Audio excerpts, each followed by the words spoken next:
Done, ठीक है।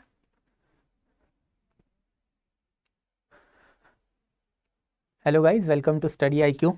Okay, so let's wait for a minute, ठीक है। 1 मिनट में चालू करेंगे, ठीक है।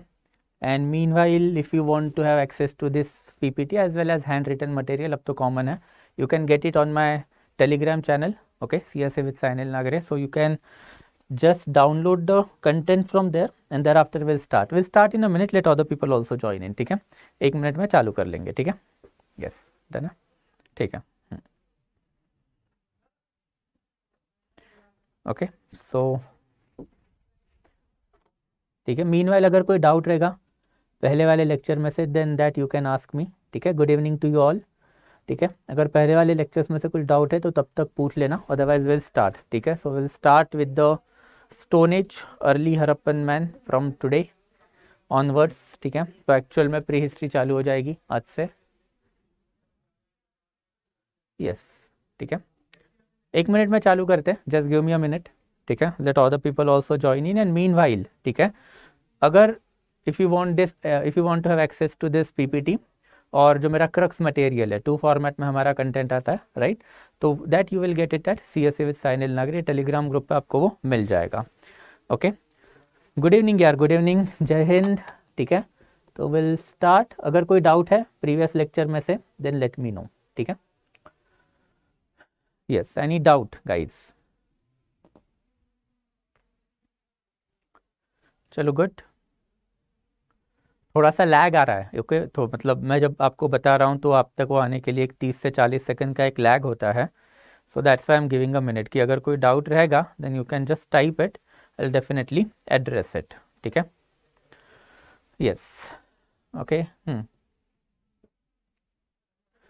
Path of migration of Dravidian, यार ये देखेंगे जब Harappa and post Harappan period में जाएंगे तब देखेंगे Rahul, okay, not right now, okay. But वही है कि मतलब Aryans are considered as outside civilization. अब इसके ऊपर मैंने दूसरे भी बहुत सारे वीडियोस लिए हैं, that you will get on the study IQ का यूट्यूब चैनल।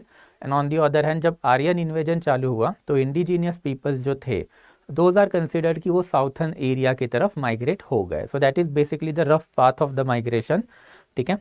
सो चलो will start then guys now, ठीक है। So I guess everything is settled in, ठीक है। तो today will start with the chapter 5, that is stone age, ठीक है। So as of now we have seen certain period of the Indian history, ठीक है। कुछ कुछ पीरियड हम देख चुके हैं। सो what is the meaning of prehistory? तो प्री हिस्ट्री, ठीक है, is basically your palaeolithic, thereafter mesolithic and thereafter neolithic. इसमें एक और पीरियड हमने देखा था चैल्को, बट एनसीईआरटी ने ये वाला चैप्टर नेक्स्ट में कवर किया, that is chapter number 6। Today we are going to see about this particular civilization. And palaeolithic, mesolithic, neolithic, इसका एक रफ वर्ड भी मैंने आपको बताया था। पैलियो मीन्स ओल्ड, ठीक है, meso means middle and thereafter neo means new. तो palaeo, meso and middle, sorry ये नियो, इसका मतलब ही होता है old stone age, middle stone age, new stone age. Since we are talking about that part of our history that is prehistory, जहाँ पे हमारे पास कोई भी रिटन एविडेंसेस नहीं है, तो इन लोगों ने अपने बारे में कुछ लिख के तो रखा है नहीं। So whatever that we have got to know about this people is from the archaeology itself. So we have got tremendous amount of the archaeological sources of this period, and on the basis of archaeological period हमने इनको 3 categorise में divide किया है। तो ये जो 3 categories जो है उसमें सबसे पहला है palaeo, that is old stone age. As the name suggest, since it is an old stone age, तो अगर ओल्ड स्टोन एज रहेगा इसका मतलब दिस टाइम पे people use to have stone tools जो टोटली अनपॉलिश काइंड ऑफ थे। Thereafter we are having meso, that is middle age. तो इस टाइम पे वी कैन क्लियरली सी एकदम पॉलिश स्टोन टूल्स जो है वो इंसानों ने यूज करना चालू किया। And thereafter neo. तो what is the meaning of the Neolithic age? तो नियोलिथिक एज का मतलब होता है new stone age, and new stone age का मतलब क्या हुआ? तो in this particular era agriculture started. तो ये जो 3 रफ डिस्टिंग्विशमेंट है that is something that we have got from archaeological sources, and that's why ये आर्कियोलॉजिकल सोर्सेस की वजह से ही चैप्टर का नाम भी ऐसा ही है कि stone age and thereafter the early man. So in this chapter we are going to see all this things itself, ठीक है। So let's go one by one guys, ठीक है। So let's start one by one. We'll start with the Paleolithic period. Now as far as Paleolithic period is concerned, then Paleolithic मतलब Old Stone Age, right? अभी हमने देखा था।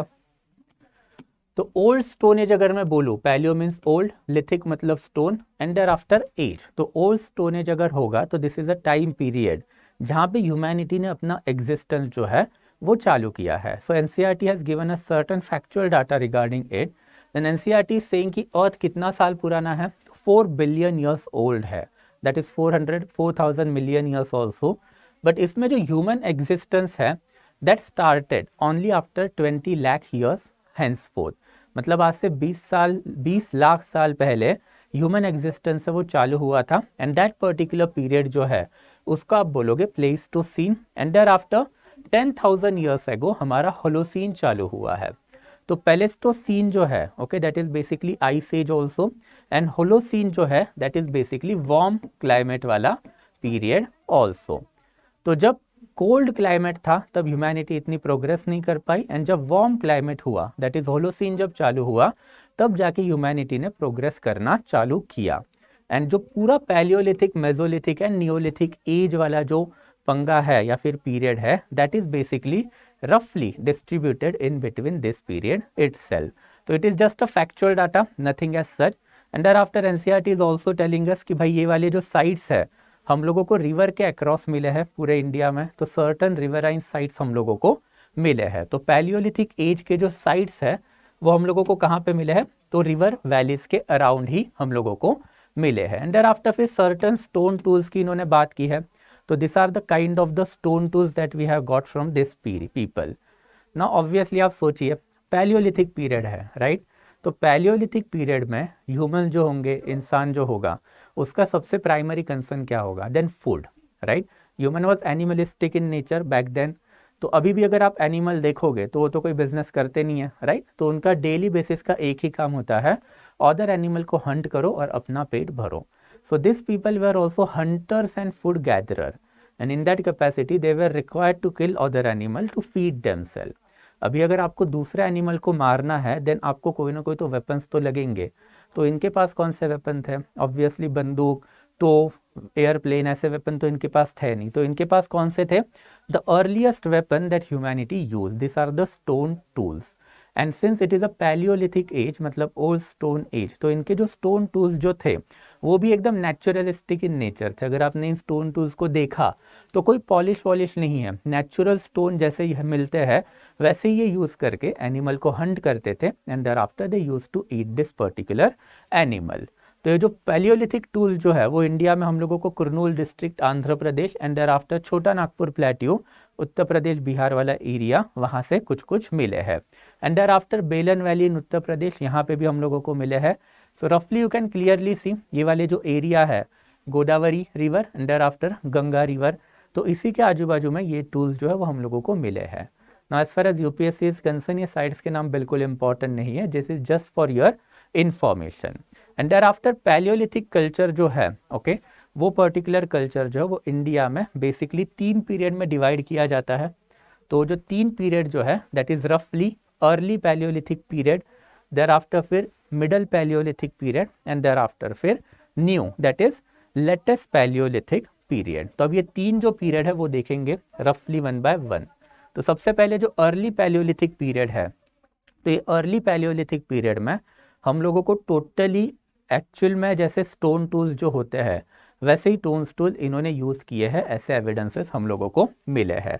और ये वाले एविडेंसेस हम लोगों को कहाँ मिले, तो कुछ साइट्स के नाम यूपीएससी ने सॉरी एनसीईआरटी ने देखे रखे हैं, not that important but just factual data है तो थोड़ा सा रट लेना. Belan valley in Mirzapur, Didwana in Rajasthan, Belan and Narmada valley and thereafter cave rock shelters of the Bhimbetka. तो यहाँ पे हम लोगों को कुछ कुछ एविडेंसेस मिले हैं of the early palaeolithic age, मतलब जो नेचुरल स्टोन्स टूल्स जो ये लोग इस्तेमाल करते थे उसके evidences is something that we have got okay. वैसे और इन्फॉर्मेशन भी है, factual data, hand axes, cleaver, chopper. अब इतना इन डिटेल में आपको एक्सप्लेन नहीं करूंगा कि ये हर एक इक्विपमेंट क्या होता है, because UPSC as far as prelims and mains is concern यहाँ से सवाल नहीं पूछती है, ठीक है. एंड देयर आफ्टर फिर मिडल पैलियोलिथिक एज, इसमें आपको एक ही चीज़ फैक्चुअल डाटा याद रखना है, दैट फ्लेक टेक्नोलॉजी जो है वो इन्होंने इस्तेमाल करना चालू कर दिया था। तो some sort of the polish stone, okay, some sort of the polish stone से वो हम लोगों को मिडल पैलियोलिथिक एज से ही मिलना चालू हो गए। तो फ्लेक टेक्नोलॉजी है वो डायग्राम से आपको क्लियर कट हो जाएगी। तो दो बड़े बड़े पत्थर है, उसको एक दूसरे पे मार के एक पत्थर का एक साइड ये निकाल लेते थे और इसको आप बोलोगे फ्लेक। तो ये जब फ्लेक निकलेगा तो वो थोड़ा सा क्या होता है, पॉइंटेड होता है, जिससे आपको एनिमल की स्किन काटने में या फिर एनिमल का कोई भी बॉडी पार्ट काटने में मदद मिल जाए। तो this is a technological innovation we can consider, ठीक है। तो उस जमाने में जब एक्चुअल में ये नेचुरल पत्थर उठा के ही काटते थे, मारते थे, उस टाइम पे दे गॉट टू नो कि ये फ्लेक्स जो है that can be effectively used in order to cut the animal and in order to cut various parts of the animal body also।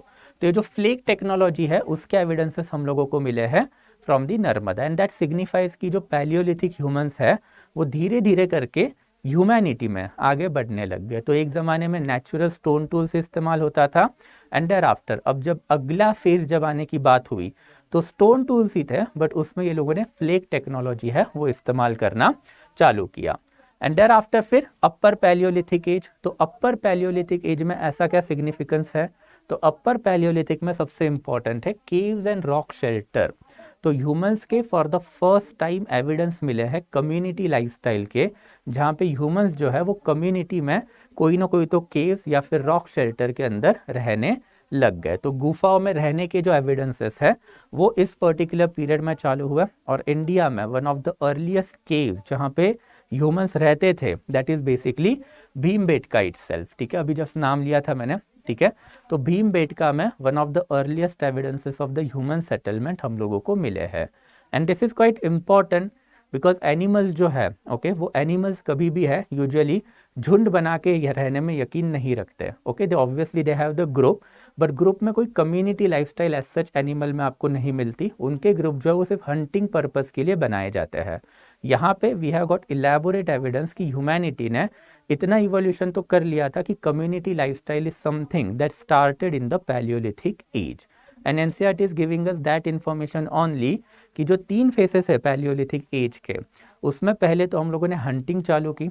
Hunting में हम लोग नेचुरल स्टोन टूल इस्तेमाल करते थे, फिर फ्लेक टेक्नोलॉजी हम लोग लेके आए, and thereafter we move to the settled और you can say that cave और रॉक शेल्टर वाला lifestyle. So this is something related to the Paleolithic technology that NCERT is basically telling us, and that is sufficient also।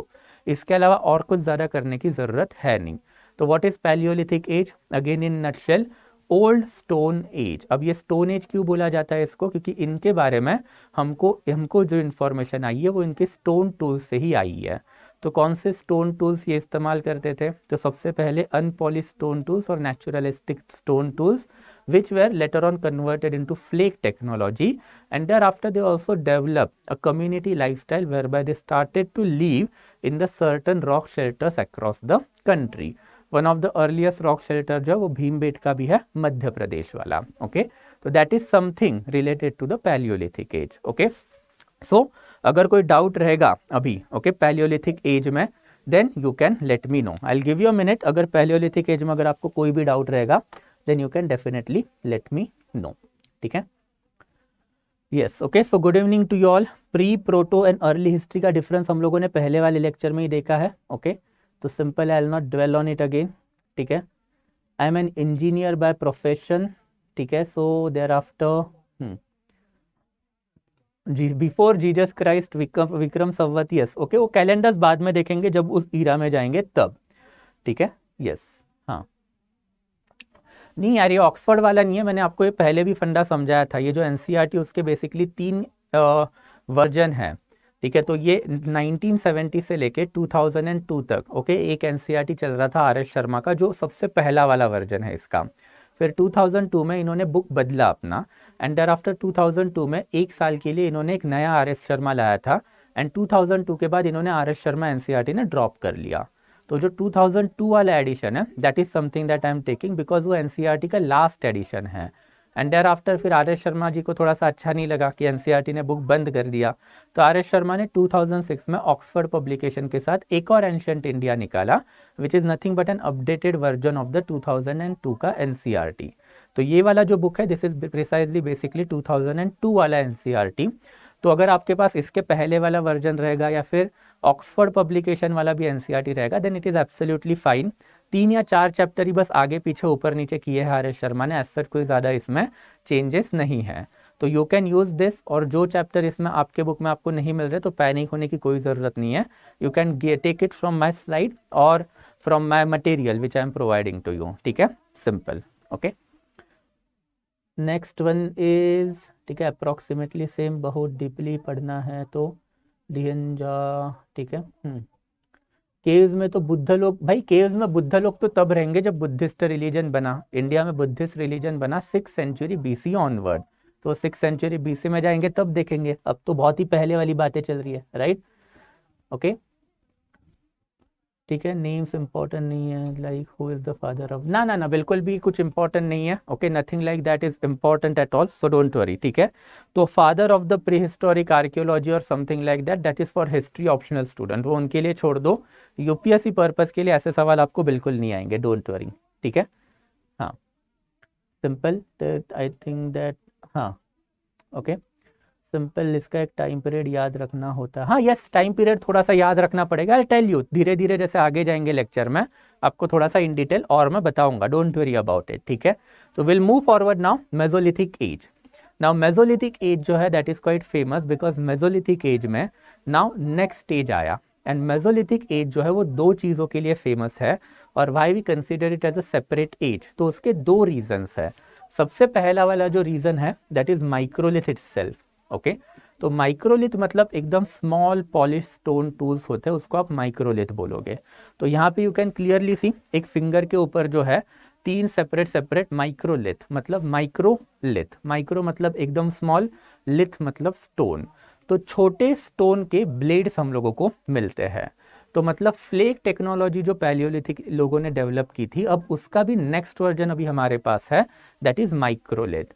तो जैसे ही आपके पास microlith आएगा तो आपकी blade technology जो है वो एक और लेवल आगे चली जाएगी। एंड ये जो ब्लेड टेक्नोलॉजी है वो काफ़ी इंपॉर्टेंट है, थोड़े टाइम में बात करेंगे। But apart from that this particular age जो है that is famous for the domestication of the animal also. तो अभी आप भी सोचिए कि अगर आपके घर में अगर आप कुत्ता पाल रहे हो तो उसका क्या रीज़न होता है, या फिर even if you go to the village today, अगर आपके पास बड़ा फार्म है तो भी आप डॉग्स पालोगे, उसका क्या रीज़न होता है। तो 2 fold reasons are there, one is aesthetic purpose, जो मॉडर्न इनोवेशन है कि भाई अच्छा लगता है, बॉन्डिंग बनेगी एंड एक कंपेनियन मिलेगा। बट जो सेकेंड रीज़न है वो एंशियंट टाइम से चला आया है, दैट इज सिक्योरिटी पर्पस। तो आपकी एक प्रॉपर्टी है, से फॉर एग्जाम्पल घर है या फिर खेती बाड़ी है, तो उसका आपको प्रोटेक्शन भी तो करना है, वो प्रोटेक्शन कौन करेगा। So for that purpose human started to domesticate animal. Now इसके पहले वाला जो पीरियड है वो पैलियोलिथिक पीरियड है, और उसमें हमने देखा था कि केव्स एंड रॉक शेल्टर में ह्यूमंस आके रहने लग गए।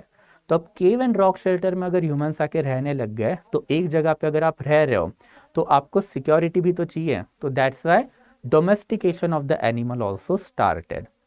एंड ये जो 2 चीज़ें हैं that distinguish mesolithic age from the palaeolithic age. तो पैलियोलिथिक एज में लोग एक साथ आके रहने लग गए, मेसोलिथिक एज में उन्होंने updated blade technology and thereafter domestication of animal चालू किया।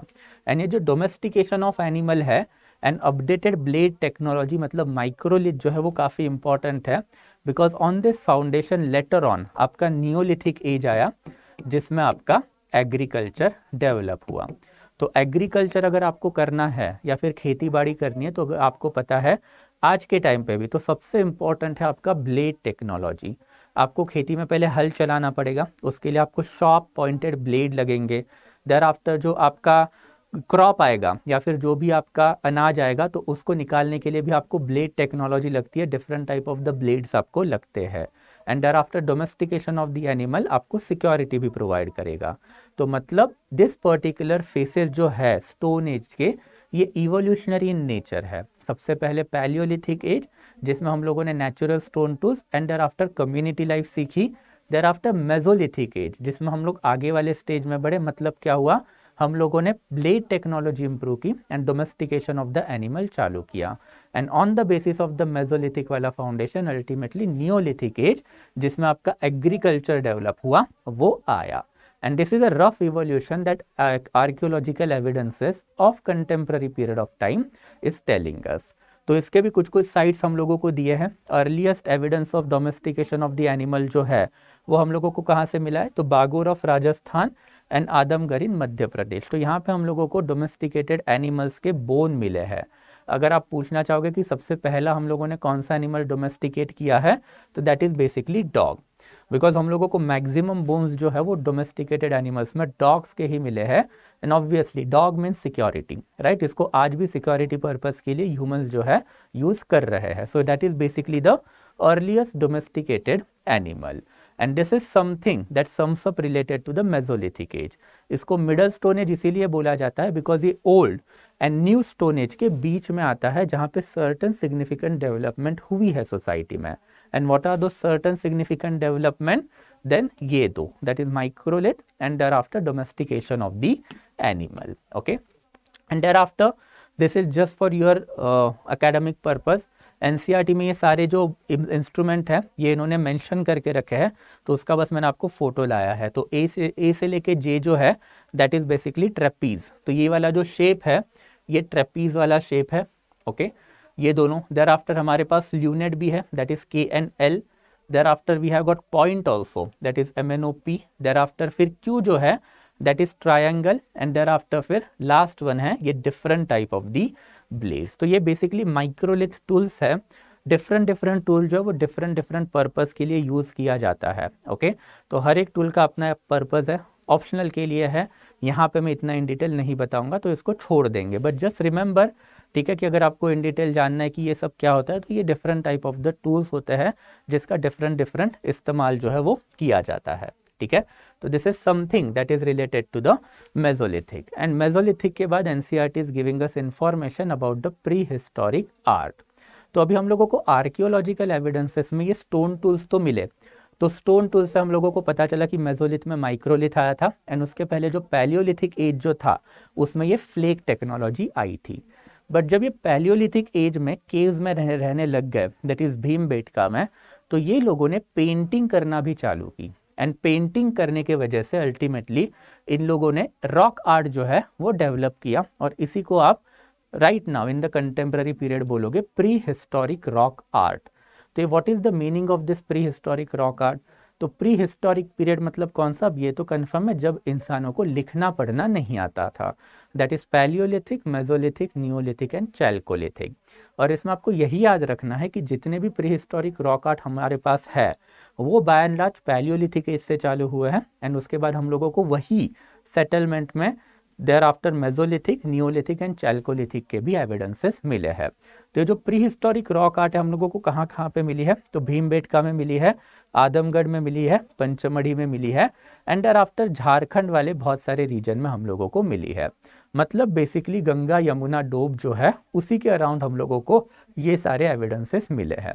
तो take an example of the Bhimbetka. Bhimbetka में अगर पेंटिंग है तो वो कोई एक ही एज की नहीं है. वहाँ पे पैलियोलिथिक की भी पेंटिंग है, मेसोलिथिक की भी है, नियोलिथिक की भी है एंड देयर आफ्टर चैल्कोलिथिक की भी है. ओके, तो इन दिस पर्टिकुलर कैपेसिटी हम लोगों ने जो प्री हिस्टोरिक रॉक आर्ट जो है उसको कुछ स्टेजेस में हम लोगों ने डिवाइड करके रखा है. जो स्टेज नंबर 1 है उसमें सिर्फ हंटिंग एंड फूड गैदरिंग के एविडेंसेस हम लोगों को मिले हैं.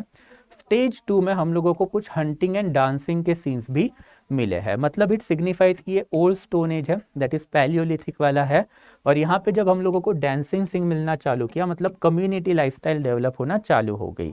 मतलब ये लेट पैलियोलिथिक से लेके मेसोलिथिक पीरियड तक का टाइम पीरियड है. फिर जो स्टेज 3 है उसमें हम लोगों को settled agriculture and animal domestication के एनिमल मिले हैं. तो जहाँ जहाँ पे इन्होंने एग्रीकल्चर की पेंटिंग निकाल के रखी है वहाँ पे हम लोगों को पता चला है कि painting must belong to the Neolithic age, right. And thereafter फिर 4th स्टेज में जो है that is early historical period मतलब protohistory and thereafter some part of the history. ये पर्टिकुलर पीरियड के हम लोगों को एविडेंसेस मिले हैं. तो अब एक एक करके देखेंगे। एनसीईआरटी में तो ये वाली इन्फॉर्मेशन नहीं है, this is the additional information that I am providing you. तो भीमबेटका केव्स के बारे में थोड़ा सा देखेंगे, because prelims as well as mains perspective से अगर कोई प्रीहिस्टोरिक रॉक केव के ऊपर अगर क्वेश्चन आया तो आपको पता होना चाहिए। तो अब से फॉर एग्जांपल भीमबेटका का ही हम लोग एविडेंस लेते हैं और वहाँ पे क्या क्या पेंटिंग्स हम लोगों को मिले हैं वो देखेंगे। तो सबसे पहले हम लोगों को पेंटिंग मिली है कि hunting scene of the archer. Thereafter हम लोगों को मिले हैं human figures and designs of the geometric pattern. Thereafter हम लोगों को मिले हैं paint dancing scene horse riding warrior with umbrella like headgear. And thereafter musical instrument भी हम लोगों को मिले हैं such as horn, pipe, drums and tom toms. तो ये different type of the musical instrument भी हम लोगों को मिले हैं। तो ये जो डिफरेंट पेंटिंग्स हम लोगों को मिलती है उससे हम कुछ कंक्लूजन डिराइव करते हैं, राइट। इसी को हम लोग हिस्टोरियोग्राफी भी बोलेंगे, हमने पहले वाले लेक्चर्स में देखा भी था। तो ये डिफरेंट पेंटिंग्स जो है basically, okay, you can C over here now. तो ये जो different type of the paintings जो है इससे हम लोगों को कुछ कुछ चीज़ें पता चली है। तो नाउ वन बाय वन आप देख सकते हो। सो फॉर एग्जाम्पल यहाँ पे हम लोगों को आर्चर का पेंटिंग मिला है। तो अगर इन लोगों को आर्चरी पता है तो इनको प्रोजेक्टाइल टेक्नोलॉजी भी पता थी। So that is something that we can get to know कि this people were aware of the projectile technology. उसके बिना आप धनुष बाण या फिर आर्चर बना ही नहीं पाओगे, right. And projectile technology is always quite important because projectile technology पे ही आपकी मॉडर्न वेपनरी जो है वो बिल्टअप हुई है। तो पैलियोलिथिक एज से ही इंडिया में we have found the evidence of the archery. Thereafter over here you can clearly see, okay, horse riding के एविडेंसेस हम लोगों को मिले हैं। तो there is a huge debate in Indian history कि इंडस वैली सिविलाइजेशन जो है उसमें तो लोगों को हॉर्स पता नहीं था, बट स्टिल जो इंडिजीनियस लोग जो थे इंडस वैली सिविलाइजेशन के पहले वाले, उनको ये हॉर्स पता थे एंड हॉर्स का इस्तेमाल ये लोग वॉरफेयर में भी करते थे। तो ऐसी वाली पेंटिंग्स भी हमारे पास यहाँ पर है। And thereafter we can clearly see community dancing के इन्होंने फोटोज जो है वो निकाल के रखे हैं। तो community dancing is also important because humanity runs on a society, right? A man is a social animal according to Aristotle. तो ultimately ये वाली जो community lifestyle जो है वो भी इस particular period में develop होना चालू हो गई। And since they are dancing, तो इट क्लियरली शोज कि भाई अगर ये डांस कर रहे हैं तो इनका मतलब music and thereafter dancing ये दोनों सोसाइटी का इसेंशियल कंपोनेंट तभी भी होता होगा। फर्दर ये वाले पेंटिंग में आपको एक और चीज़ दिखेगी कि सेंटर में एक फिगर खड़ा है और उसी के आजू बाजू में ये सब लोग नाच रहे हैं। तो उससे हमने ये डिराइव कर लिया कि भाई स्ट्रेटिफाइड सोसाइटी तब भी हुआ होती होगी। तो स्ट्रेटिफाइड सोसाइटी मतलब अमीर गरीब, राजा, रंक, राइट। तो ये स्ट्रेटिफाइड सोसाइटी के भी एविडेंसेस इससे दिखते हैं। अगर पेंटिंग में एक बंदे के आजू बाजू में सारे लोग नाच रहे हैं तो इसका मतलब वो सेंट्रल फिगर जो है वो काफ़ी इंपॉर्टेंट होगा। He might be the tribal king of that time या फिर he might be a divine figure. जैसे ट्राइबल लोगों में एक बंदे को ओके थोड़ा सा जादुई पावर ऐसा माना जाता है। तो ये सारी जो चीज़ें हैं इसको आप बोलोगे कंक्लूजन डिराइव करना। यानी जो रॉक पेंटिंग है इससे यही सारे जो कंक्लूजन्स हैं वो अल्टीमेटली डिराइव होते हैं। तो ये जो हॉर्स वाला जो मैंने बताया इसको सिर्फ इतना याद रखना है कि throughout our ancient Indian history Indus Valley civilisation ये एक ही ऐसा पीरियड है जहाँ पे हम लोगों को हॉर्स के एविडेंसेस नहीं मिले हैं, वरना पैलियोलिथिक से ही हम लोगों को हॉर्स के एविडेंस जो है वो इंडिया में मिले हैं, जहाँ पे we can easily trace horse bone as well as horse जैसे images in the rock painting of the palaeolithic, mesolithic as well as neolithic community. And since हम लोगों को यहाँ पे हॉर्स के एविडेंसेस मिले नहीं हैं तो इसीलिए हड़प्पन लोग एग्जैक्टली है कौन, इसमें एक मैटर ऑफ डिबेट ये भी है कि भाई वो इंडिजीनियस लोग थे या कहीं बाहर से आए हुए लोग हैं। तो वो देखेंगे ओके चैप्टर नंबर 7 में जब हड़प्पन सिविलाइजेशन पे जाएंगे। But as far as UPSC is concern then अगर ऐसा कोई आपको भीमबेटका या फिर प्री हिस्टोरिक रॉक आर्ट पे अगर आपको कोई मेंस में सवाल आता है तो उसके लिए तो मैंने अभी आपको कंक्लूजन एंड पेंटिंग्स तो बता दिए। So you have now 5 to 7 point to write about. As far as prelims is concern then इतना ही याद रखना है कि कोई भी रॉक शेल्टर आप उठाओ उसमें आपको सिर्फ एक ही एज की पेंटिंग मिलेगी, ऐसा कभी नहीं होता। आपको हर एक एज की पेंटिंग मिलेगी ही मिलेगी बिकॉज ये लोगों के लिए ट्रैवलिंग वॉज क्वाइट डिफिकल्ट। तो वो एक बार जहाँ पे रह गए तो हज़ारों सालों तक वो लोग वहीं पे रहते थे। ओके, यहाँ से वहाँ शिफ्ट होने का कोई लॉजिक नहीं था, ना इनका कोई धंधा पानी था, राइट। इनको सिर्फ अपना पेट पालना था। सो that's why this sedentary lifestyle जो है उसके वजह से अल्टीमेटली ये जो लोग हैं वो सराउंडिंग एरियाज में ही रहते थे, एंड फिर वहाँ पे इन्होंने हज़ारों साल तक रहा है, और एक के ऊपर एक, एक के ऊपर एक, एक के ऊपर एक इन्होंने डिफरेंट डिफरेंट पेंटिंग्स बना के हम लोगों को दी है। एंड देयर आफ्टर फिर कुछ फैक्चुअल डाटा इसमें आपको याद रखना है कि different colours are use. Okay, different colours में भी आपको एक ही चीज़ याद रखनी है जो मैं बताऊंगा, कि जो ब्लैक कलर जो है वो इंडिया में नियोलिथिक पीरियड ऑनवर्ड आया हुआ है। तो कोई भी पेंटिंग अगर आपको ब्लैक कलर की दिख रही है तो वो नियोलिथिक वाली पेंटिंग या फिर उसके बाद वाली पेंटिंग आप ये कंसिडर करोगे। और जो अर्लीस्ट कलर जो है वो रेड ऑकर कलर है। तो ये वाला जो कलर आपको दिख रहा है ये है बेसिकली रेड ऑकर कलर। तो ये जो है बेसिकली अर्लीस्ट पेंटिंग में यूज किया हुआ कलर है। तो I hope it is quite clear. Bhimbetka rock cave and thereafter prehistoric rock art जो है वो एग्जैक्टली होता क्या है और उसका सिग्निफिकेंस क्या है। तो अब मेंस का क्वेश्चन है तो भी आपके पास डाटा है, मतलब आपको पता है कौन सी पेंटिंग है, उसका कंक्लूजन क्या है, and as far as pre is concern then उसकी भी बात हो चुकी है। तो भीमबेटका कौन सी साइट है, पैलियोलिथिक भी है, मेसोलिथिक भी है, नियोलिथिक भी है, चैल्कोलिथिक भी है। ओके, तो it goes in a sequence, that is something that you need to remember. तो this is something prehistoric rock art and Mesolithic period. तो इन नटशेल इसको अगर मैं सम अप कर दूं तो मेसोलिथिक पीरियड क्या है, तो एडवांस स्टेज है। तो इसमें हम लोगों को माइक्रोलिथ मिले हैं, डोमेस्टिकेशन ऑफ एनिमल के एविडेंसेस मिले हैं, precisely dog, and dog domesticate सबसे पहले कहाँ पे हुआ है, तो Bagor and thereafter Adamgarh, ये दो साइट पे। एंड देयर आफ्टर तीसरा इंपॉर्टेंट जो है दैट इज रॉक आर्ट, जो पैलियोलिथिक एज से ही चालू हुई बट मेसोलिथिक एज में जो सेकेंड स्टेज है इसका, यहाँ से वो एक्सेंचुएट होना चालू हुई, मतलब बहुत लार्ज स्केल पे ड्राइंग्स जो है हम लोगों को मिली है। तो that sums up our Mesolithic age. अगर इसमें कोई डाउट रहेगा okay then you can now let me know, ठीक है। यस, तो एक एक करके देखेंगे, देखो एक एक करके देखेंगे, ठीक है। हाँ okay, simple. History optional subject choose करना है तो डेफिनेटली कॉन्टैक्ट मी ना, एक बार मुझे पर्सनल मैसेज डाल देना मेरे इंस्टाग्राम चैनल पे, दैट इज CSE विद साइनिल नागरे। एंड में मैं आपको बताऊंगा कहाँ पे डालना है, तो वहाँ पे एक बार डाल देना, we can talk about it. हर मंथ में बुक ही बड़ी देते हैं ये लोग, हर मंथ में बुक ही, मेरे को नहीं समझा रही तू, what are you trying to say sir, teaching style Palaeolithic.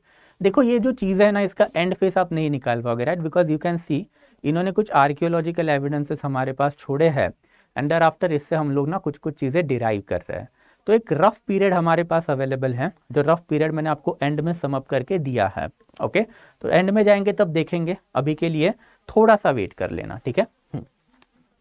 Ancient India, I have a doubt, Lakhudiyar caves of Uttarakhand you can consider absolutely, वो भी एग्जाम्पल है, NCERT में नहीं था पर ठीक है।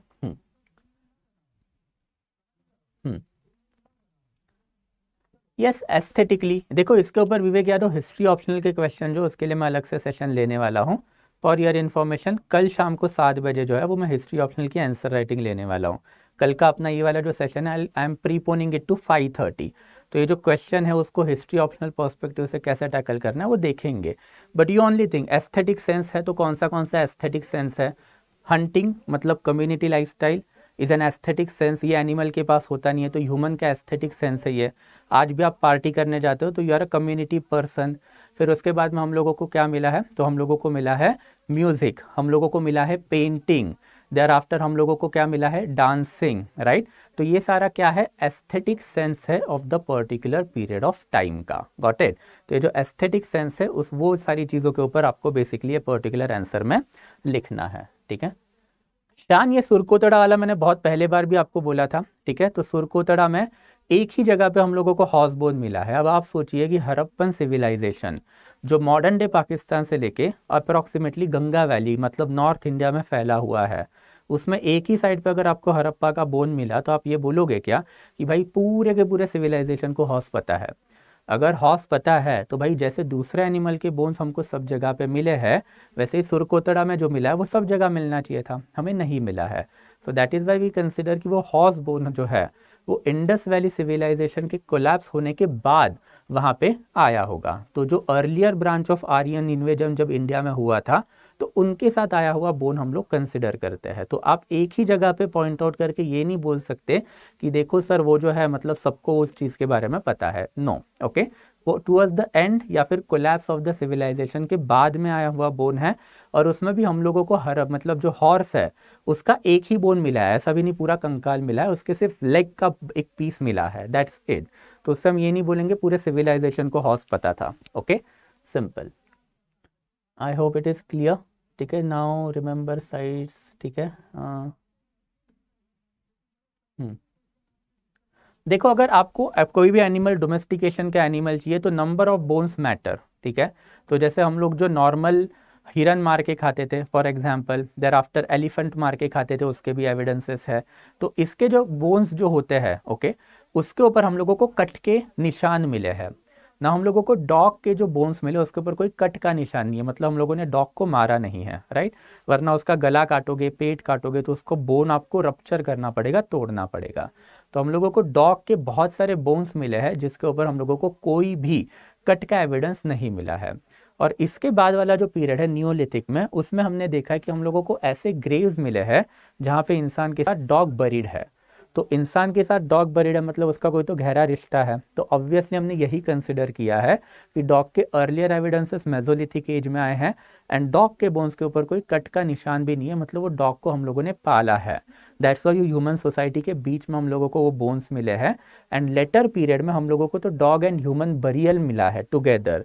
तो it clearly signifies domestication of animal Mesolithic period से चालू हुआ है। Okay, yes, simple. ठीक है, यस, ये कि अभी मैंने प्री हिस्टोरिक पेंटिंग आपको दिखाई ना, तो ये सारे के सारे लाइन ड्राविंग्स है। इसमें आपको कोई पोर्ट्रेट पेंटिंग या फिर फ्रेस्कोज वगैरह नहीं दिखेंगे। डिफरेंट डिफरेंट लाइन जो है उसको एक साथ करके ये लोग पेंटिंग बनाते थे।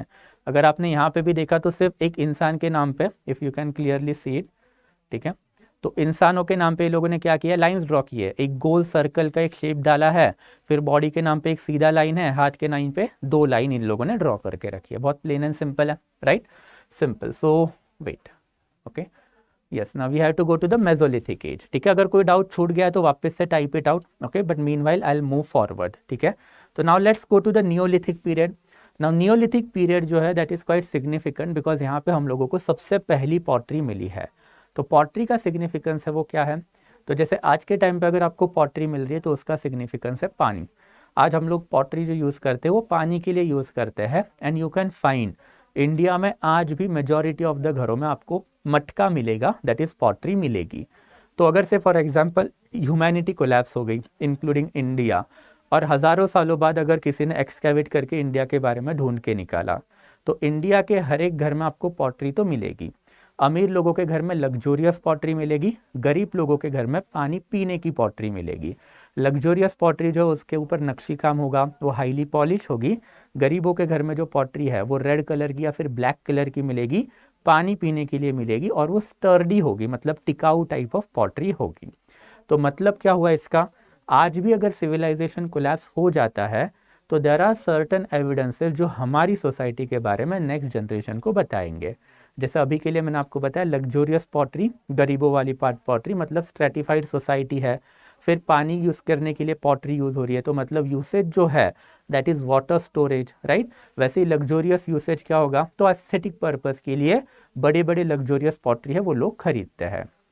तो ये सर्टेन डेरिवेशन हो गए। तो नियोलिथिक पीरियड में हम लोगों को पॉटरी के एविडेंसेस मिले हैं, एंड देयर आफ्टर एग्रीकल्चर के भी एविडेंसेस मिले हैं। सो दैट्स हम लोग कंसिडर करते हैं कि नियोलिथिक एज में इंसानों ने जब पॉटरी यूज़ करना चालू की, तो पॉटरी का जो सबसे पहले एविडेंस जो इंडिया में है दैट इज़ 5000 BC।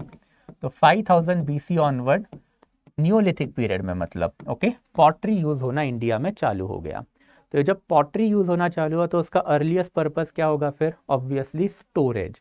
तो ये क्या स्टोर करते थे, तो जो फूड ग्रेन है वो स्टोर करेंगे, राइट। अब आप ही सोचिए, एग्रीकल्चर है तो साल भर तो एग्रीकल्चर चलेगा नहीं, एग्रीकल्चर के साइकिल होते हैं 3 से 4 महीने का। तो ये लोग एग्रीकल्चर में फूड प्रोड्यूस लेते होंगे, एंड देयर आफ्टर ये फूड प्रोड्यूस स्टोर किया करते होंगे किस में, तो पॉटरी में। तो हम लोगों को ये पर्टिकुलर फेस में पॉटरी मिलना चालू हुई, एंड लेटर ऑन ओके जब हम लोग Chalcolithic, Harappa and post Harappan period में जाएंगे तब हम देखेंगे कि ये पॉटरी बहुत ही सिग्निफिकेंट कंपोनेंट बन गई थी सोसाइटी का। अभी तो पॉटरी के एविडेंसेस फिर भी रेयर है, बट हड़प्पन पीरियड ऑनवर्ड ये जो पॉटरी है वो सिग्निफिकेंट बन गई, बिकॉज हर एक घर में हम लोगों को पॉट मिले हैं, और हर एक घर में अगर पॉट मिल रहे हैं उसका मतलब क्या हुआ, तो लेटर पीरियड में एग्रीकल्चर बढ़ गया। एग्रीकल्चर जैसे ही बढ़ा तो लोगों ने ये पॉट में अनाज जो है उसको स्टोर करके रखना चालू कर दिया। वाई? बिकॉज ऑब्वियसली साल भर तो आपका एग्रीकल्चर चलेगा नहीं, तो जब तक चल रहा है तब तक एग्रीकल्चरल प्रोड्यूस दो, वो भी सरप्लस मिलो और उसको स्टोर करो। तो पॉटरी जो है वो this particular period onward significant इसी की वजह से हुई, because of the large scale usage. तो जैसे आज के टाइम के भी पॉटरी से हम कुछ कुछ कंक्लूजन निकाल सकते हैं related to the present society, तो वैसे ही उस टाइम के पॉटरी से भी हम लोगों ने बहुत सारे कंक्लूजन डिराइव किए हैं। तो जो अर्लीस्ट पॉटरी हम लोगों को मिली है, ये factual data for the prelims purpose is quite important. तो हम लोगों को नियोलिथिक पीरियड में जो पॉटरी मिली है उसको हम लोग बोलते हैं कॉर्ड इम्प्रेस्ड पॉटरी। तो कॉर्ड इम्प्रेस्ड पॉटरी जो है वो हम लोगों को इस पर्टिकुलर पीरियड में मिली है। Later on red and black ware हम लोगों को मिला है, red and black ware pottery. Okay, thereafter हम लोगों को मिली है painted grey ware and thereafter northern black polish ware. ये वाली जो पॉटरी है वो महाजनपदा पीरियड की पॉटरी है। ये वाली जो पॉटरी है that is post Harappan pottery इसको बोला जाता है, या फिर वैदिक एज वाला पॉटरी भी आप इसको बोलोगे। ये वाला जो पॉटरी है ये Harappan as well as Chalcolithic दोनों में हम लोगों को मिली है। तो ये जो डिफरेंट टाइप ऑफ पॉटरी है तो उसका मतलब क्या है, सबसे पहले तो कॉर्ड इम्प्रेस्ड पॉटरी। तो पॉटरी का जो आउटर सरफेस है उसके ऊपर ना धागे से निशान बना के रखते थे, तो वो बन गया कॉर्ड इम्प्रेस। कॉर्ड का मतलब होता है धागा, तो धागे से आप कुछ ना कुछ तो एक इमेज बनाओगे तो उसको बोलोगे आप cord impressed pottery. Thereafter फिर red and black ware as the name suggest. तो ये वाली जो पॉटरी होती है वो एक तो रेड कलर की होगी या फिर ब्लैक कलर की होगी। तो रेड कलर की पॉटरी उसके ऊपर ब्लैक कलर का कोई ना कोई तो डिज़ाइन, या फिर ब्लैक कलर की पॉटरी उसके ऊपर रेड कलर का डिज़ाइन। तो ये होता है आपका रेड एंड ब्लैक वेयर। फिर हमारे पास है पेंटेड ग्रे वेयर। तो ये जो पॉटरी है वो ग्रेइश कलर की होती है और उसके ऊपर फिर डिफरेंट कलर जो है उसके हम लोगों ने डिज़ाइन बना के रखे हैं। एंड देयर आफ्टर फिर नॉर्थन ब्लैक पॉलिश वेयर। इसका मतलब क्या हुआ, ये हाईली पॉलिश पॉटरी है ब्लैक कलर की, और इसके ऊपर हम लोगों ने डिफरेंट डिज़ाइंस बना के रखे हैं। और ये जो पर्टिकुलर पॉटरी है वो पर्टिकुलर पीरियड जो है वो सिग्निफाई करती है, और इस पर्टिकुलर पीरियड के बारे में वो बहुत ज़्यादा इंफॉर्मेशन जो है वो हमें पास ऑन करती है। तो that is the significance of the pottery, but it all began with the cord impress pottery of the Neolithic period. तो नियोलिथिक पीरियड के बारे में अब देखेंगे सबसे पहले वन बाय वन, ठीक है। तो नियोलिथिक पीरियड जो है इंडिया में that is basically divided into 3 different areas. Neolithic period जो इंडिया में चालू कब से हुआ, तो अर्लीस्ट साइट जो हम लोगों को मिली है, तो अर्लीस्ट साइट जो है दैट इज मेहरगढ़। तो Mehrgarh is the earliest site which is now in present day Pakistan. ये अर्लीस्ट टाउन भी बोला जाता है इसको इंडिया का, earliest village, not town basically, earliest village in India. तो यहाँ पे हम लोगों को मड ब्रिक के हाउसेस के एविडेंसेस मिले हैं। तो मड ब्रिक के हाउसेस के evidence and thereafter agriculture के एविडेंसेस हम लोगों को मिले हैं। तो as far as Mehrgarh is concern, okay, you can clearly see over here, ऐसे दिखते थे इनके मड ब्रिक के हाउसेस। तो ये मड ब्रिक के हाउसेस में रहना चालू कर दिए थे। तो यहाँ पे you can clearly see the evolution. Palaeolithic and Mesolithic age में जो लोग कहाँ पे रहते थे, केव्स में रहते थे, रॉक शेल्टर में रहते थे। But by the time of the Neolithic age एक सेटल्ड विलेज आ गया था, और ये मड ब्रिक हाउसेस का विलेज है, ये मेहरगढ़ का है। तो this particular village clearly signify कि अब एग्रीकल्चर के वजह से village lifestyle that is sedentary lifestyle जो है वो इंडिया में आ गई। तो अभी अगर आपको सवाल आया कि सेडेंट्री लाइफस्टाइल इंडिया में कब चालू हुई, तो नियोलिथिक एज में चालू हुई, बिकॉज सबसे पहले विलेज जो है हम लोगों को यहाँ पे मिला है। एग्रीकल्चर कब चालू हुआ, तो नियोलिथिक एज में चालू हुआ।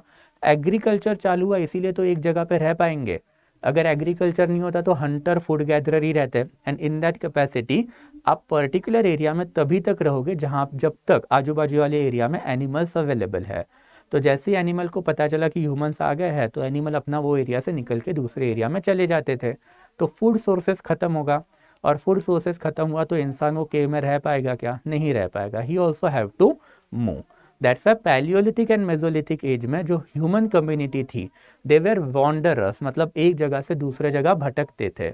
बट नाउ सेटल लाइफस्टाइल और विलेज लाइफस्टाइल जो वो इंडिया में चालू हुई बिकॉज ऑफ एग्रीकल्चर। और ये एग्रीकल्चर में सबसे पहला टाउन अगर हम लोगों को मिला है पूरे इंडियन सब कॉन्टिनेंट में, तो वो मिला है हम लोगों को Mehrgarh, which unfortunately is in Pakistan right now. यहाँ पे हम लोगों को कॉटन के एविडेंसेस मिले हैं, व्हीट के भी एविडेंसेस मिले हैं, and thereafter mud brick houses के भी एविडेंसेस मिले हैं। देयर आफ्टर एक और एरिया जो है वो प्रॉपर इंडिया में डेवलप हुआ है, that is Jammu and Kashmir.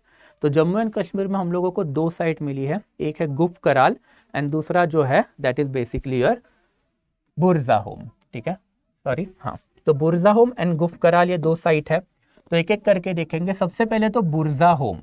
तो बुरज़ाहोम ये साइट काफ़ी इंपॉर्टेंट है बिकॉज बुरज़ाहोम का जो कल्चर है वो मेहरगढ़ से डिफरेंट मिला है। मेहरगढ़ में हम लोगों को क्या मिला है, मड ब्रिक हाउसेस मिले हैं, बट बुरज़ाहोम में लोग जो है वो ज़मीन में खड्डा बना के उसके अंदर रहते थे। तो बेसिकली लेक साइडेड पिट, मतलब कोई तो तालाब होगा, लेक होगा, उसके आजू बाजू में ये लोग खड्डा करते थे, पिट बनाते थे एंड उसके अंदर रहते थे। तो if you look at this particular structure then you will get to know. तो this is one of the settlement pattern of the Burzahom. तो जमीन के अंदर इन्होंने अपने कमरे बनाए हैं, जमीन के अंदर इन लोगों ने क्या किया है, अपना घर बनाया है। तो this particular structure clearly signifies कि होम जो है वो इनके पास भी था, बट अनफॉर्चुनेटली इन लोगों को वर्टिकल स्ट्रक्चर नहीं पता था, मतलब जमीन के ऊपर कैसे बांधना है वो नहीं पता था, ये जमीन के अंदर रहा करते थे। तो this is a settlement pattern of the Neolithic period of the northern India, that is Burzahom. And thereafter Gufkral जो है, तो गुफ कराल का मतलब ही होता है, कश्मीरी वर्ड है, गुफ मतलब गुफा, कराल मतलब पॉटरर।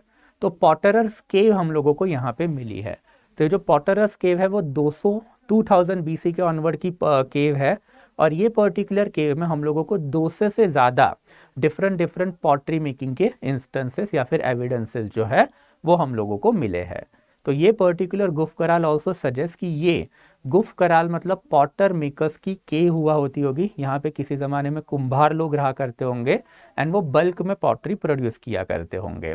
तो ये वाली जो इन्फॉर्मेशन है वो हम लोगों को यहाँ पे मिली है। एंड अपार्ट फ्रॉम दैट एक और इम्पॉर्टेंट इंस्टेंस हम लोगों को यहाँ पे मिला है, that is burial of the dog along with man. जो भी मैंने आपको थोड़े टाइम पहले जो एग्जाम्पल दिया था कि अब यहाँ पे जो है वो कुत्तों को इंसानों के साथ दफन करना चालू कर दिया। तो इसका मतलब क्या है, तो यहाँ पे लोगों को बरियल प्रैक्टिसेस पता चल गई। मतलब अगर कुत्ता वो इंसान के साथ दफन किया जा रहा है तो लोग ऐसा मान रहे हैं कि भाई आफ्टर लाइफ है, मरने के बाद की कोई तो दुनिया है एंड उसमें वो कुत्ता जो है वो इंसान के साथ रहेगा। तो this is something that we got to know about the northern side. फिर साउथ में that is Andhra Pradesh, Karnataka and thereafter Tamil Nadu वाले एरिया में भी हम लोगों को कुछ साइट मिली है, पिखलीहाल, मस्की, हल्लूर, ब्रह्मगिरी एक्सेट्रा। तो ये जो साउथ वाली जो साइट है, ओके, वहाँ पे हम लोगों को डोमेस्टिकेशन ऑफ द एनिमल के बहुत सारे एविडेंसेस मिले हैं। And as far as north western या फिर नॉर्थ वेस्ट नहीं, north eastern site is concern, then north eastern site में हमारे पास है सारूतारू, मार्काडोला एंड दाओजाली हांडिंग, जो मेघालय एंड असम के अराउंड सिचुएटेड है। तो यहाँ से भी हम लोगों को बहुत सारी नियोलिथिक पैटर्न दैट इज इनके stone tools, thereafter agriculture के सर्टन इंस्टेंसेस मिले हैं। इसमें एक और चीज आपको याद रखनी है कि इलाहाबाद है, वो भी एक नियोलिथिक साइट है। तो इलाहाबाद के आजू बाजू में एक विलेज है जिसको आप बोलोगे कोल्डीवाहा। तो कोल्डीवाहा विलेज इंपॉर्टेंट है, एनसीईआरटी में इसका जिक्र नहीं किया है, बट स्टिल कोल्डीवाहा जो साइट है वो काफी इंपॉर्टेंट है बिकॉज इंडिया में सबसे पहला राइस का एविडेंस हम लोगों को कोल्डीवाहा से मिला है।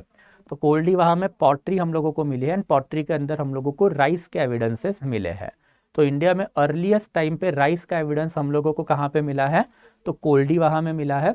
And earliest evidence of the cotton हम लोगों को कहाँ पे मिला है एंड व्हीट हम लोगों को कहाँ पे मिला है, तो मेहरगढ़ मिला है। ये डिफरेंस आपको थोड़ा सा याद रखना है। तो राइस जो है वो गैंगेटिक प्लेन में हम लोगों को मिला है, whereas wheat and thereafter cotton जो है वो हम लोगों को थोड़ा सा मेहरगढ़ साइड दैट इज अपना मॉडर्न डे पाकिस्तान जो है उस साइड पे मिला है। तो दिस इज समथिंग ओके, ये मैंने आपको सिर्फ सम अप करके बताया। यही सारी जो इन्फॉर्मेशन है वो हम लोगों को एनसीईआरटी ने दी है। तो बेसिकली हम लोगों को एनसीईआरटी वही बता रही है कि नियोलिथिक एज इंडिया में 9000 BC से चालू हुआ। मेहरगढ़ जो है वो अर्लीस्ट टाउन है एंड देयर आफ्टर ज़्यादा पॉलीस्टोन्स हम लोगों को यहाँ पे मिले हैं, and thereafter agricultural settlement चालू हुई है। फिर Burzahom, and thereafter Gufkral, जहाँ पे हम लोगों को lake sided pits and potters cave मिले हैं। Thereafter as far as north eastern sides are concern, then rice Koldihwa में हम लोगों को मिला है near Allahabad, and there after south में हम लोगों को डोमेस्टिकेशन ऑफ द एनिमल मिले हैं। तो डोमेस्टिकेशन ऑफ द एनिमल का हम लोगों को कैसे पता चला? तो डोमेस्टिकेशन ऑफ द एनिमल हम लोगों को पता चला है because of the ash mount. तो ash mounts are quite important as far as southern civilisation is concern. तो ये जो ऐश माउंट होते हैं, ओके, ये बेसिकली ऐसे होते हैं। ऐश मतलब राख, माउंट मतलब कोई भी ऐसा एक टीले जैसा सरफेस जो होता है उसको आप बोलोगे माउंट। तो this is basically the ash mount that you can see, and उसका एक छोटा सा पीस आपको यहाँ पे दिखेगा। तो ये जो है इट इज नथिंग बट जला हुआ गोबर, ओके। तो जले हुए गोबर के ऐश माउंट हम लोगों को मिले हैं, और वो भी काफी लार्ज स्केल में हम लोगों को एक्सकेवेटरी एविडेंसेस इसके मिले हैं। तो उससे हमने यही कंसिडर कर लिया कि डोमेस्टिकेशन ऑफ एनिमल, उसमें भी कैटल पॉपुलेशन जो उन्होंने डोमेस्टिकेट की थी, इसका मतलब कैटल पॉपुलेशन अगर डोमेस्टिकेट हो रही है तो एग्रीकल्चरल कम्युनिटी ये सराउंडिंग में रहती थी। तो this is the information that basically NCERT is giving अस। तो फार्मिंग कम्युनिटी थी, different type of the crops थे। देयर आफ्टर फिर पॉटरी, ओके, इसमें भी कॉड इम्प्रेस पॉटरी का नाम आपको याद रखना है, जो अगेन एनसीईआरटी में नहीं दिया है। एंड देयर आफ्टर इसका रफ पीरियड जो है वो वाला पीरियड भी यहाँ पे मेंशन है। And to sum it up, okay, to sum it up the और to sum up this entire chapter, ultimately आपको ये चीजें याद रखनी है, ओके। तो पैलियोलिथिक एज जो है उसका रफ टाइम पीरियड जो है वो 20 लाख बीसी से लेके 10,000 बीसी के बीच में है। और इसमें हम लोगों को पता चला है कि ये जो लोग थे वो हंटर्स एंड फूड गैदरर थे। फिर आया हमारा मेसोलिथिक पीरियड, रफली 9000 से लेके 4000 बीसी। इसमें हम लोगों को क्या मिला है? तो माइक्रोलिथ इम्प्लीमेंट मिले हैं। एंड देयर आफ्टर ये लोग भी हंटर्स एंड फूड गैदरर थे, बट इसमें हर्डिंग कम्युनिटी मतलब डोमेस्टिकेशन ऑफ द एनिमल के एविडेंसेस हम लोगों को मिले हैं। And on the other hand the last phase is basically Neolithic phase, जो मेहर घर से चालू हुआ है। तो इसमें हम लोगों को पॉलिश इम्प्लीमेंट तो मिले ही है, but apart from that this people were the food producers और they were the first agrarian community in our country. And ये रफ इवोल्यूशन जो है वो हम लोगों को आर्कियोलॉजिकल एविडेंसेस से पता चला है। So I hope it is quite clear, okay. तो अभी के लिए ये सारी वाली जो चीजें हैं, ओके, यही चीजें जो है वो हम लोगों को एनसीईआरटी ने बताई है। तो अभी अगर आपको इन सब चीजों में अगर कोई भी डाउट रहेगा, okay, then feel free to ask me. So any doubt if you are having over there, अगर डाउट नहीं रहेगा तो ultimately okay, this is something that I am again telling you. तो अगर आपको ये पीपीटी एंड देयर आफ्टर जो मैं क्रक्स मटेरियल प्रोवाइड करवाता हूँ एनसीईआरटी का, उसका एक्सेस चाहिए तो you will get it at CSA with साइनिल नागरे। I am going to cover up each and every chapter, एक एक करके हर एक चैप्टर जो है वो हम लोग जो है वो कंप्लीट करेंगे। तो आज 5th चैप्टर था, tomorrow we will meet with the 6th chapter, but tomorrow we will start somewhere around 5:30, okay. तो कल वाला जो लेक्चर है वो 5:30 PM को हम लोग चालू करेंगे, because tomorrow at 7 o'clock I am going to take answer writing session of history optional, ठीक है। तो वो कल के लिए थोड़ा सा ज़्यादा इंपॉर्टेंट है, ये थोड़ा सा लंबा चलने वाला प्रोसेस है, बट द थिंग इज ये एनसीईआरटी वाला सेशन है वो बंद नहीं रखेंगे, कल एक थोड़ा सा अर्ली रैप अप कर लेंगे इसको। तो 5:30 के around we will start the session tomorrow, ठीक है। तो that will be it from my side guys. अगर आपको अभी इसके बाद कोई जनरल एविडेंस आपको ये अगर पूछने हैं, क्वेश्चंस पूछने हैं, okay, related to the history या फिर हिस्ट्री ऑप्शनल ऑल्सो, तो आपको तो पता ही है कि 10th नवंबर से बैच 2 हमारा चालू हो रहा है, okay. So if you want to ask something related to that then you can ask me something related to that also, ठीक है।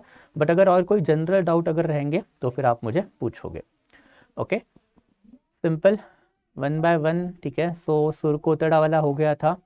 दे are asking about painting about the rock cut architecture of the, भाई rock cut architecture कहाँ से आ गया? Mesolithic. विवेक यादव साहब, rock cut architecture का मतलब क्या होता है? आप पत्थर को तोड़ के कुछ आर्किटेक्चर बनाओगे। यहाँ पे ये लोग पत्थर को पॉलिश नहीं कर पा रहे थे, पत्थर को तोड़ के कौन सा आर्किटेक्चर आप बनाओगे? They are asking about prehistoric rock art, okay. तो रॉक आर्ट के बारे में आपको बताना है। इंडिया में रॉक कट आर्किटेक्चर जो वो अशोका से चालू हुआ है। Ashoka is the person who for the first of all carried out rock cut architecture in our country. सबसे पहला रॉक कट आर्किटेक्चर इंडिया का कौन सा है? तो बराबर हिल केव है। तो ये बराबर हिल केव जो है एंड देयर आफ्टर नागार्जुनिया हिल केव। तो ये जो दो केव कॉम्प्लेक्स है मॉडर्न डे पटना के नियर अबाउट, वो सबसे पहला रॉक कट आर्किटेक्चर इंडिया में। अब पैलियोलिथिक मेसोलिथिक में कहाँ पे घुसा रही है rock cut architecture? Okay, yes, ancient pre, what is the logic? हाँ, इवोल्यूशन सिंपल है। आप भाई आज यहाँ पे आके जो खड़े हो उसका स्टार्टिंग कभी ना कभी से चालू हुआ ना। भगवान ने वरदान तो नहीं दिया आपको कि भाई जाओ और अपनी ज़िंदगी जी लो। तो ये जो आप आज सिविलाइजेशन की बात कर रहे हो, मॉडर्न डे सिविलाइजेशन, इसके पीछे कम से कम 20 लाख साल की हिस्ट्री है। तो वो इवोल्यूशन आपको पढ़ना है, सिंपल है। मेरा पहला लेक्चर उसी के ऊपर था कि why shall we study all this aspect, right? एक बार फर्स्ट लेक्चर देख लेना, ठीक है? Okay, so pottery fire are used in the mesolithic period. अब आपको समझ में आ गया फायर जो है वो सबसे पहले पैलियोलिथिक में ही आया था। कुछ कुछ इमेजेस जो मैं साइड में दे रहा हूँ उससे भी थोड़ा बहुत कंक्लूजन आप डिराइव कर सकते हो। ओके, तो इंसानों ने सबसे पहले फायर का जो है ओके वो इम्प्लीमेंट ये जो है वो लगाया था। तो सबसे पहले इंसानों के पास फायर कब से आई? तो पैलियोलिथिक एज से आई है। तो फायर तो पैलियोलिथिक एज में आई एंड पॉटरी जो है वो नियोलिथिक पीरियड में आई। Okay, yes, simple. Okay sir, plastic bottle मिलेगा ठीक है, चलो। ओके, कम्युनिकेटिंग लैंग्वेजेस हम लोगों को पता नहीं है, that is why we call this particular phase as a pre historic phase, जहाँ पे इंसानों को पढ़ना लिखना नहीं आता था। They might have conversed with one another in certain language, but इनको ना वो लिखना आता था ना पढ़ना आता था, एंड दैट्स व्हाई इसको हम लोग प्री हिस्टोरिकल पीरियड बुलाते हैं। तो प्री हिस्टोरी के बाद हमारे पास आती है प्रोटो हिस्ट्री। प्रोटो हिस्ट्री का क्या मतलब होता है? वो फेज जहाँ पे इंसान को पढ़ना लिखना नहीं आता था, या फिर लिखना भी आता था तो भी उनकी जो लैंग्वेज है वो हम लोगों ने अभी तक डिकंस्ट्रक्ट नहीं की है, बट उनके बारे में किसी और सिविलाइजेशन ने बहुत कुछ चीज़ें लिख के रखी है।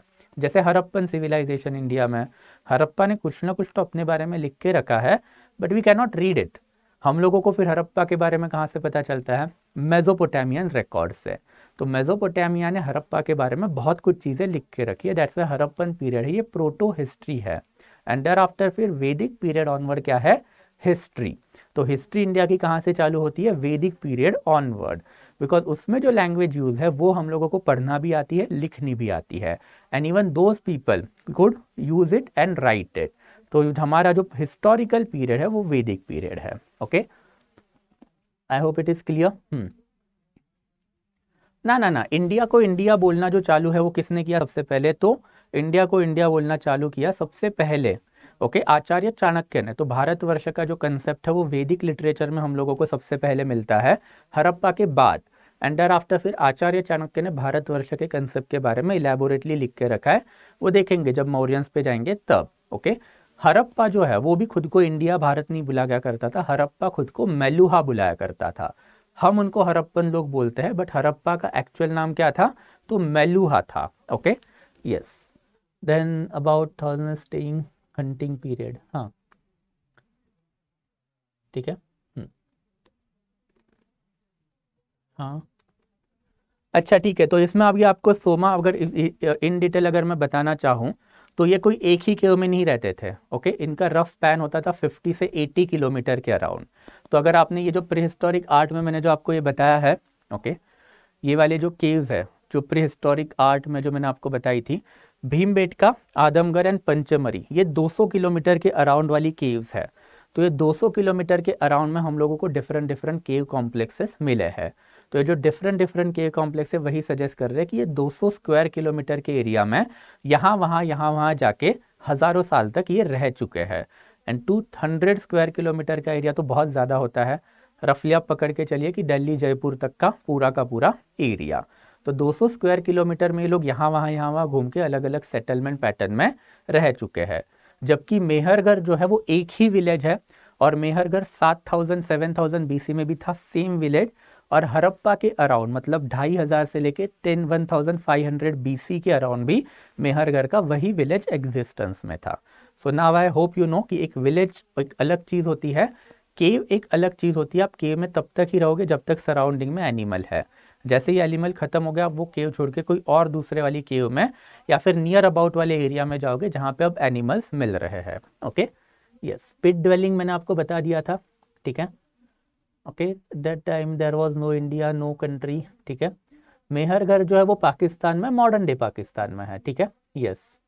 There after microlith in the north eastern peninsular, ठीक है। What is quartzite? क्वार्ट्जाइट का मतलब होता है पत्थर, ओके। पत्थर के अलग अलग टाइप होते हैं, जैसे सैंडस्टोन होता है, मार्बल होता है, ग्रेनाइट होता है, वैसे क्वार्ट्जाइट टाइप का एक पत्थर होता है, ठीक है। कॉमन ऑर्डिनरी पत्थर को आप क्वार्ट्जाइट ही बोलोगे, okay. Thereafter prophet Noah वगैरह तो मैं कुछ नहीं बताने वाला, I am not going to anything about that, ठीक है। ऐश माउंट का मैंने आपको बताया था, ठीक है। तो ऐश माउंट का मतलब क्या होता है? ऐश मतलब राख या फिर जली हुई चीज, एंड माउंट का मतलब एक छोटा सा टीला, ठीक है। तो कुछ जली हुई चीज़ों के टीले हम लोगों को मिले हैं, दैट इज ऐश माउंट। और ये क्या जला हुआ है? तो ये गोबर जला हुआ है, कैटल डंग, बेसिकली गोबर जो है वो जला हुआ है। तो अगर इतने बड़े बड़े ऐश माउंट अगर हमको मिल रहे हैं तो हमने यही कंक्लूड किया है कि भाई कैटल पॉपुलेशन इनके पास थी, एंड कैटल पॉपुलेशन है तो एग्रीकल्चर भी इनके पास था, ओके। यस, देयर आफ्टर फिर हाँ, देयर आफ्टर फायर स्टार्टेड, ठीक है।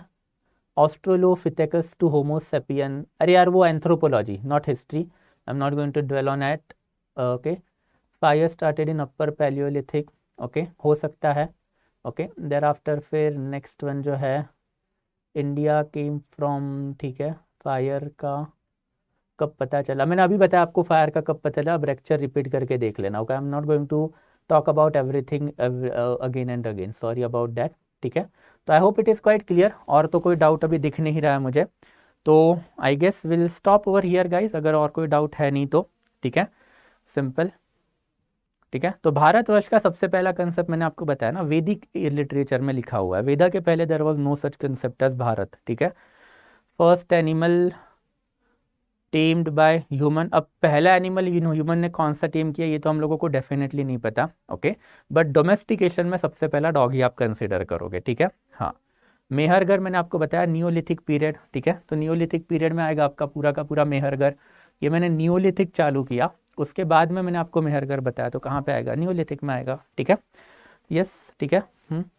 भाई 10 बार बता चुका हूँ मैं, फायर जो है वो पैलियोलिथिक एज में पता चली है, पैलियोलिथिक एज से ही पता चला है, okay. Holy Quran is more elaborate about ancient history, no no not at all. Holy Quran जो है, ओके, वो basically Quran as a concept जो प्रॉफिट मोहम्मद के बाद आई, prophet Muhammad was there in 7th century AD, तो उसके पहले तो एंशियंट इंडिया सारा का सारा खत्म हो चुका था, तो कुरान का और एंशियंट इंडिया का ऐसा कोई लेना देना ही नहीं है, ओके।